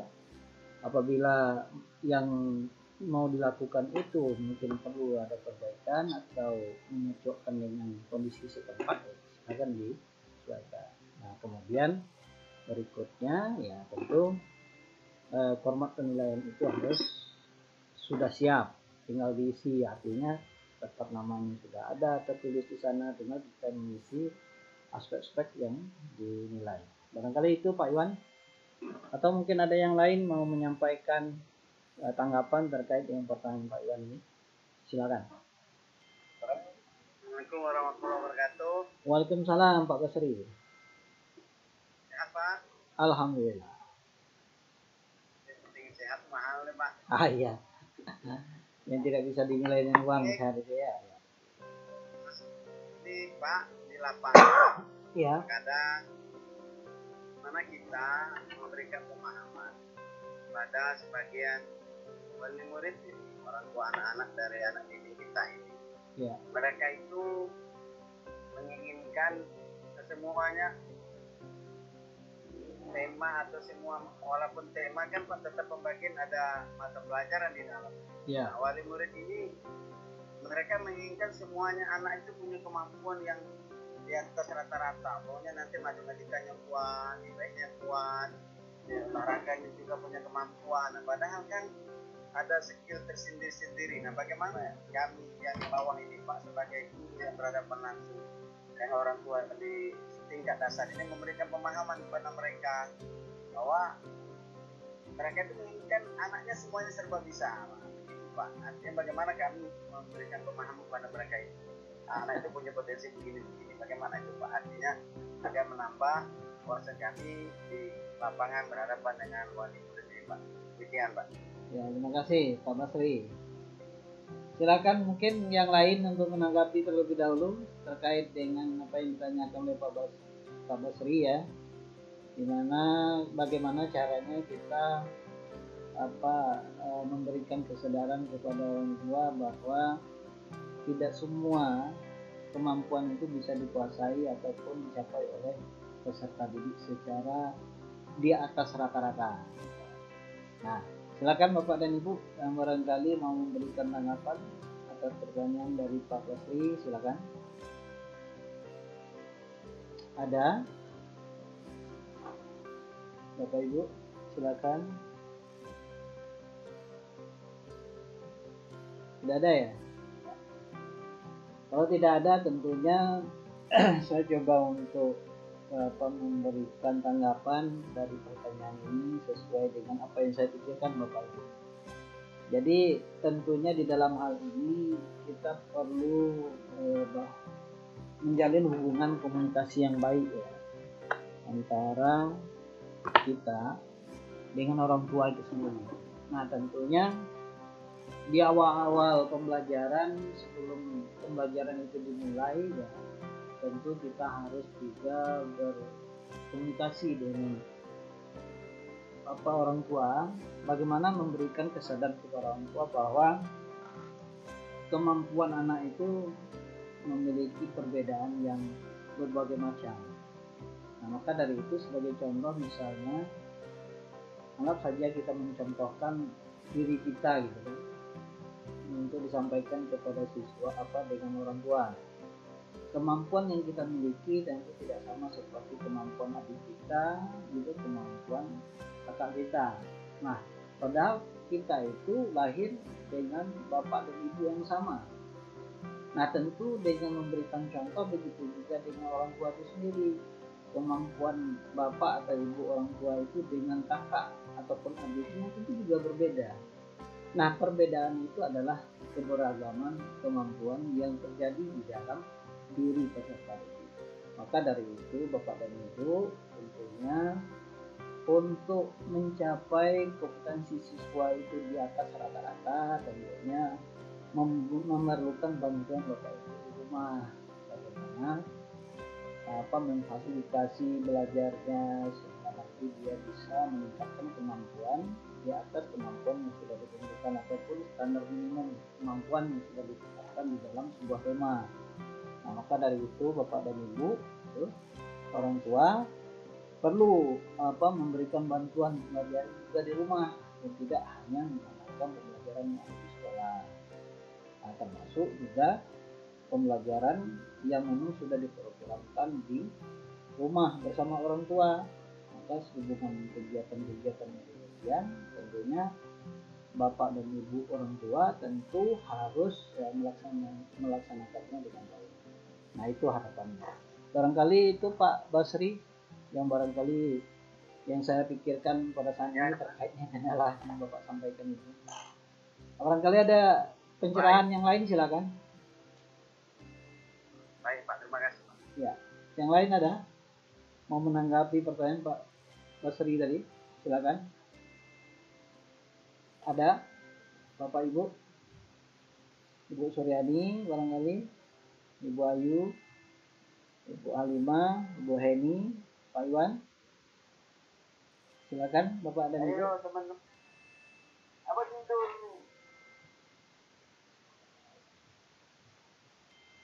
Jangan-jangan handphonenya saja yang tutorial nih, orangnya pada kemana nih? Halo, handphone itu tidur ya, apa cuci? Ada lah Kak. Ada ya? Ada Pak. Ada ya. Buat kue Pak, buat kue. Silakan Bapak Ibu. Suaranya Kak. Ya silakan Bapak Ibu yang mau menanggapi pertanyaan dari Pak Basri tentang ya bagaimana kita memberikan kesadaran kepada orang tua bahwa kemampuan anak itu memiliki keterbatasan. Nah, silakan Bapak dan Ibu untuk menanggapinya.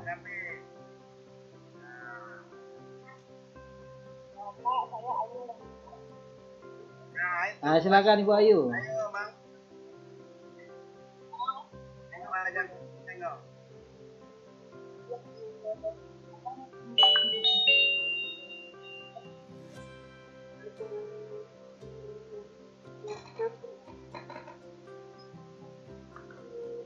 Benar Pak. Ya, suaranya putus-putus Bu Ayu. Suaranya putus-putus Bu.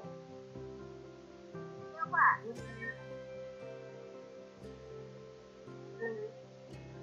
Iya, suaranya ada cuma agak putus-putus. Halonya agak samar ya. Mungkin lebih dekat lagi.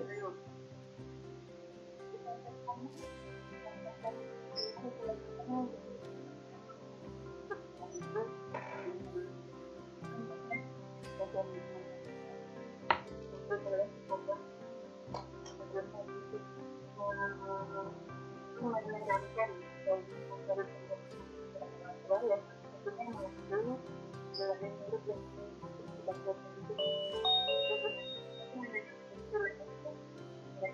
atau berjaya bisa mengendalikan untuk terus terima kasih. Yang terkait dengan tutorial tadi bahwa oke, terima kasih Ibu Ayu ya. Walaupun suaranya putus-putus, mungkin yang lain bisa mempertegaskan kembali apa yang disampaikan Ibu Ayu. Silakan. Kamu sekalian menambah, karena Bapak nggak bisa menangkap suara Ibu Ayu secara konteksnya seperti apa. Silakan Bapak Ibu yang lain.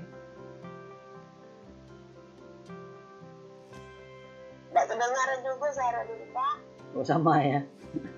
Mungkin terkendala dengan itu Bu Ayu.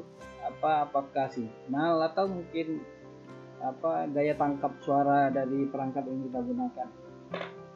Kadang-kadang kita punya headset kadang-kadang nggak begitu bersih, kadang-kadang juga tidak menggunakan headset tapi juga nggak bersih suaranya yang masuk. Atau mungkin ada tanggapan yang lain atas pertanyaan dari Pak Basri. Silakan Bapak dan Ibu.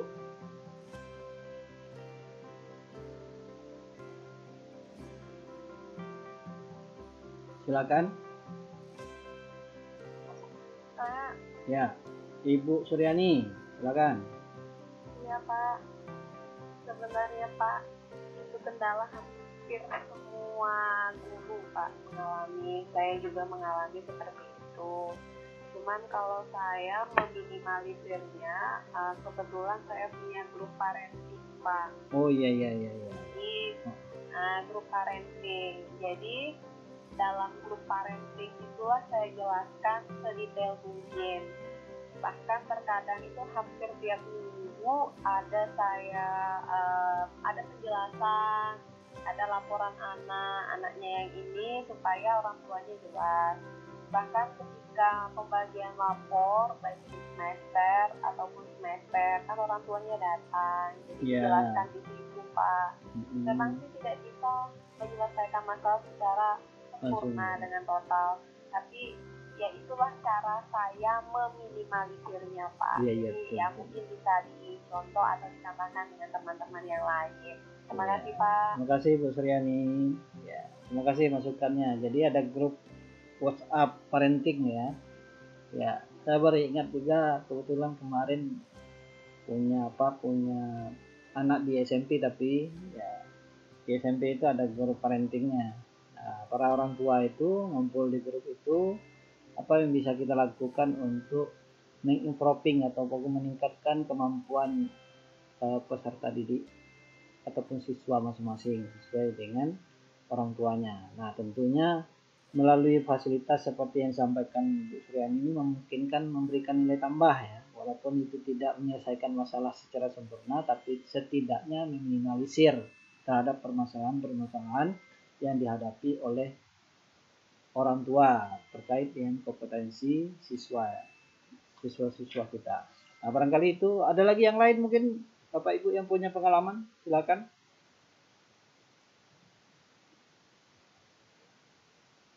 Ada? Cukup? Cukup ya? Oke. Nah, mungkin selain Pak Basri ada lagi yang mau menyampaikan terhadap baik itu rancangan pembelajaran terpadu maupun penilaian pembelajaran terpadu. Silakan Bapak dan Ibu. Di dalam pembuatan RPP, karena ini semuanya guru jadi banyak yang sudah paham nih. Saya yakin seperti itu. Apalagi guru-guru sekarang ini banyak yang kreatif, memiliki inovasi yang tinggi, dan materi-materi yang seperti ini paling mudah untuk dikuasai. Adakah yang mau disampaikan Bapak dan Ibu terkait dengan tutorial kita ini? Baik berkaitan dengan RPP maupun dalam bentuk penilaian. Silakan Bapak Ibu. Atau cukup?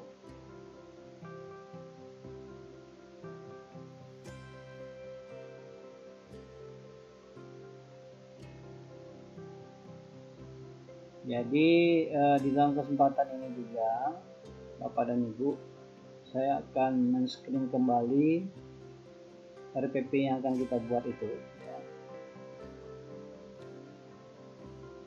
Sebentar.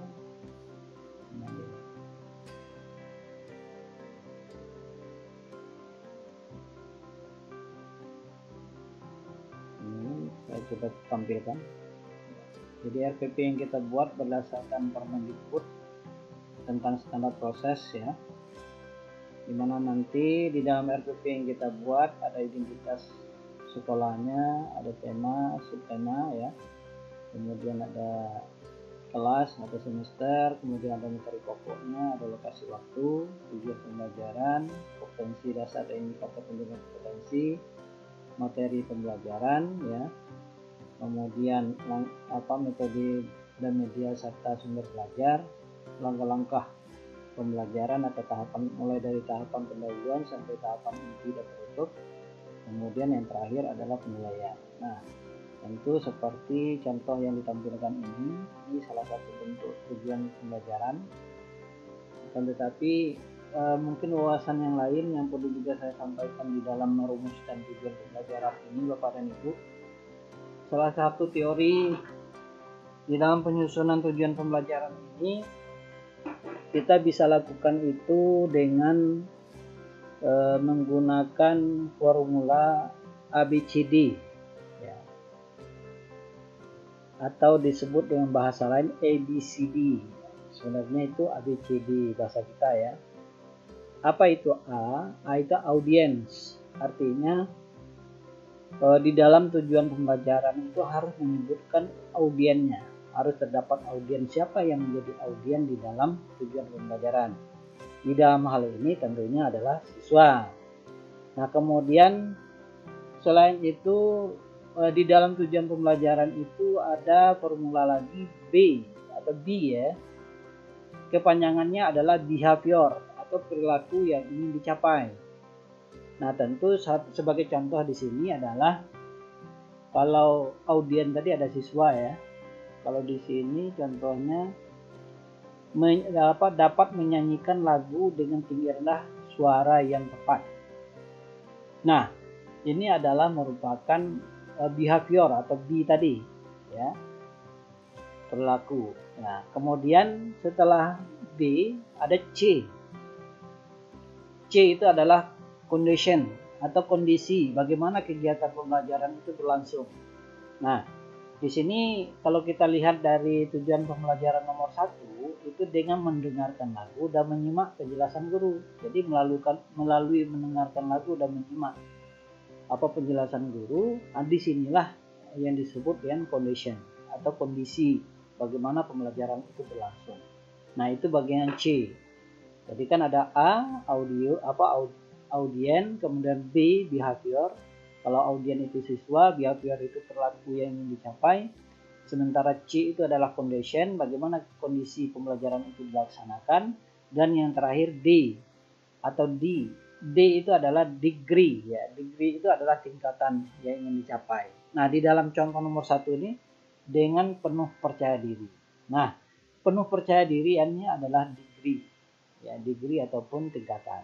Nah, di situ contoh di dalam kita menyusun tujuan pembelajaran dengan formulasi ABCD. Jadi kalau dituliskan di sini misalnya sebagai contoh, mungkin kita buka lembaran baru ya.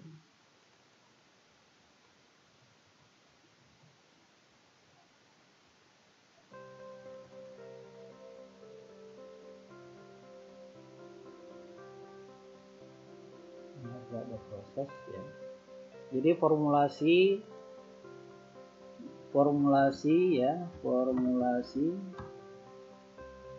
penyusunan tujuan pembelajaran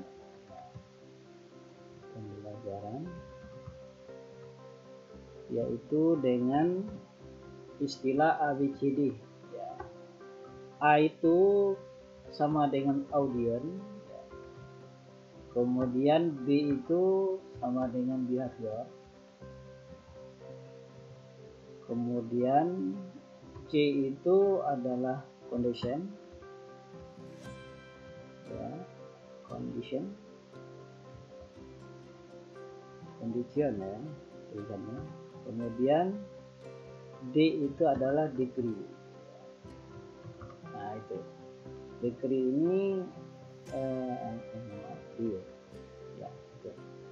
Nah kalau di dalam kita menyusun tujuan pembelajaran, yang dimaksud dengan audien itu pasti siswa, ya, siswa. Kemudian yang dimaksud dengan behavior itu perilaku yang ingin dicapai, ya, ingin dicapai.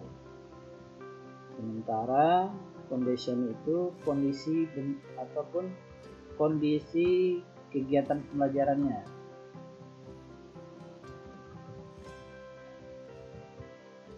Waduh, ini ketikannya berantakan gitu.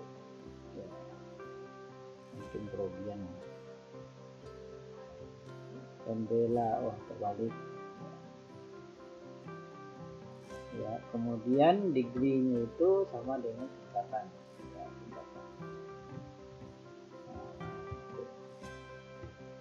jadi sebagai contoh tadi, ya, contoh tadi yang ditampilkan di sini, ambil lagi deh, ya. Misalnya, tampilkan lagi.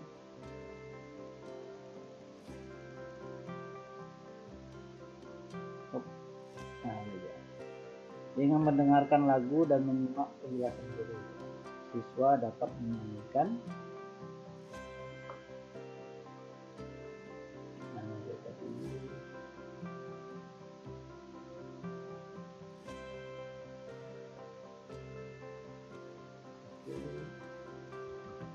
Dengan menyanyikan lagu dan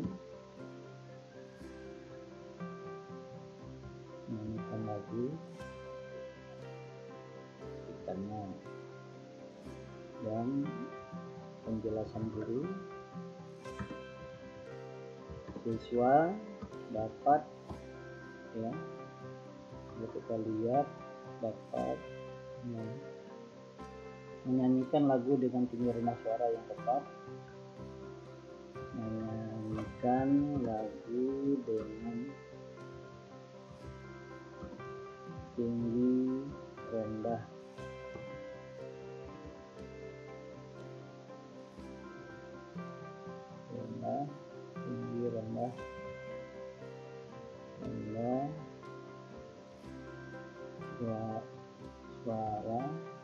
yang tepat, ya, dengan percaya diri. Nah, terkait dengan ini, kalau kita pisahkan, ini satu poin, lain. Nah, jadi di dalam rumus formulasi ABCD, ya, untuk dengan menyanyikan lagu ini termasuk ke dalam C, katanya.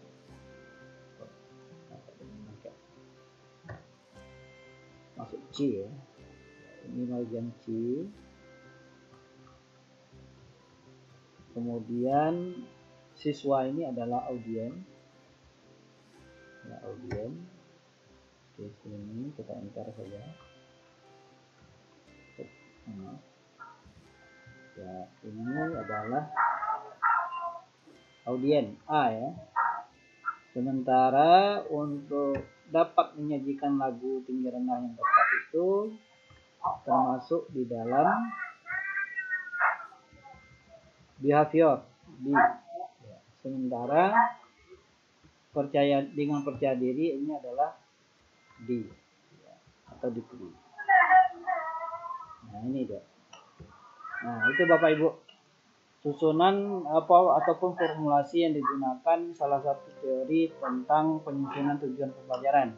Jadi Bapak Ibu bisa menyusunnya walaupun dia tidak mesti harus berurutan. Contoh di sini tidak A itu selalu di bagian awal, bisa saja dia di belakangan. Contohnya seperti ini. Ada C, kondisian dulu ya, kondisi seperti apa, baru disusul dengan audiens siswanya, kemudian dapat menyanyikan lagu dengan tinggi rendah.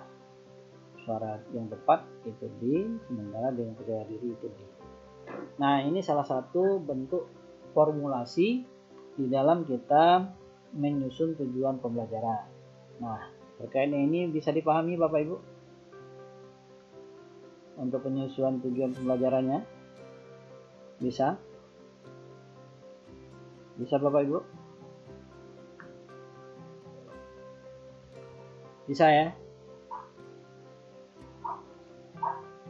Oke, kalau berikutnya tentang kita menentukan indikator pencapaian kompetensi. Barangkali ini bisa kita melihat tadi ada taksonomi Bloom. Nah, di dalam taksonomi Bloom itu ada beberapa kata kerja opsional yang bisa kita turunkan. Kalau seperti misalnya 3.2 ini terkait dengan C1 ya, kognitif 1. Dan dalam kognitif 1 itu ada kata kerja menjelaskan. Nah, dengan kata kerja menjelaskan, nah di sini kita bisa dapatkan kalau terkait yang tadi hubungan persaudaraan dengan keluarga besar ayah dan ibu, ini kita jabarkan dengan memisahkan poinnya, ya, atau bisa juga dalam bentuk kata kerja yang berbeda. Nah, itu tergantung yang Bapak Ibu gunakan. Begitu juga dengan pengembangan IPK di dalam KD keterampilan. Sebagai contoh ini menggambarkan silsilah. Nah, menggambarkan itu kalau nggak salah itu masuk psikomotor 1 ya, psikomotor 1 yaitu terkait dengan mempraktikkan. Barangkali untuk tutorial kita pada kesempatan ini, sebelum kita mengakhiri tutorial ini, mungkin ada yang mau disampaikan Bapak Ibu atau yang perlu didiskusikan, silakan terkait dengan tugas tutorial kita. Ada Bapak Ibu? Ibu Tuti silakan.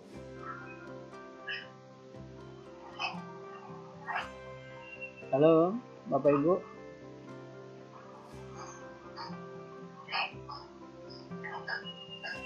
Silakan Bapak Ibu yang mau mengomentari terkait dengan tutorial kita pada kesempatan ini dalam waktu 7 menit ke depan.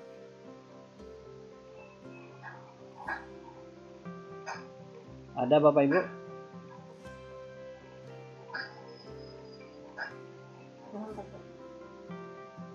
Ada? Silakan Bapak Ibu, ada yang mau disampaikan atau cukup? Kalau cukup, izinkan Bapak mengecek kehadiran untuk hari ini bagian terakhir. Apakah di tengah-tengah kita sudah hadir teman-teman kita yang tadi pagi belum bergabung, yaitu Ibu Murniah ada? Ada Ibu? Ada Pak. Bu Murniah ada ya? Ada Pak, ada. Ada. Ada. Kemudian selain Ibu Murniah, Ibu Nur Hamidah ada? Ada Pak. Nur Hamidah? Pak. Ada ya? Ada. Oh, ada ya. Ya. Kemudian Ibu Osmil ada ya? Dari akunnya ada ya. Kemudian Pak Rianto. Ada Pak Rianto? Tidak ada? Oke, Pak Rianto yang tidak ada. Kemudian Ibu Rusmini. Siap hadir. Hadir ya. Iya, Bu Rusmini. Ibu Yunita? Ada ya Ibu? Hadir Yunita? Pak. Oh iya ada. Oke, sebelum kita menutup tutorial kita pada pagi menjelang siang ini, silakan Bapak dan Ibu untuk mengaktifkan kameranya supaya nanti bisa dilaporkan pada akhir tutorial ini. Silakan Bapak Ibu.